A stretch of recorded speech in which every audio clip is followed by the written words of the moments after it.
distant sound of gunfire and explosions greeted the internees on the evening of February the 3rd, 1945.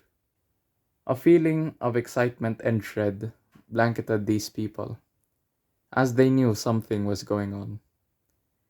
Just a few days prior, American planes flew low over the Santo Tomas internment camp, which sparked hope that the Americans were near and liberation was at hand.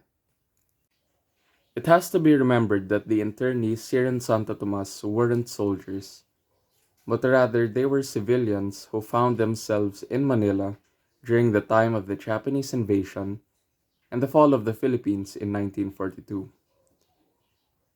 Now, these civilians who were interned in Santo Tomas weren't simply Filipinos, but rather foreigners of different nationalities.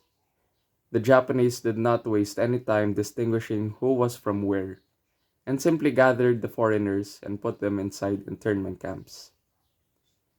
Initially, conditions were good.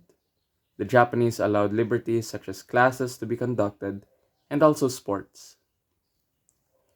However, as the war turned in favor of the Americans, these conditions started to decline, and later food shortages took a toll on the internees.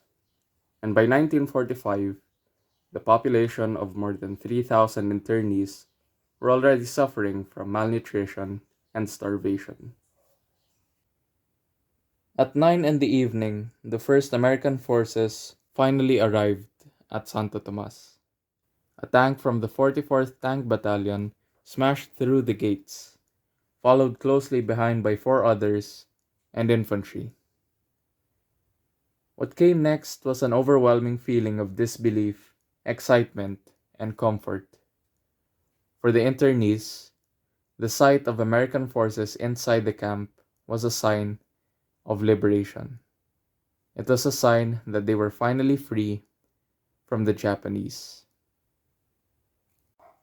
The night of liberation was a mix of excitement, celebration, and drama. Remaining Japanese guards barricaded themselves inside the education building, taking about 200 internees as hostages in a tense standoff against the Americans. But for those who found themselves outside the education building, it was a time to finally celebrate. Their troubles were at an end. A recurring part in these stories of survivors was of the tank that smashed through the gates and led the men of the 1st Cavalry into the camp. It was later identified as Battalion Basic of the 44th Tank Battalion, and this tank became a symbol of liberation. Although obscure, I think it would be best to name the crew members who were serving on Battalion Basic.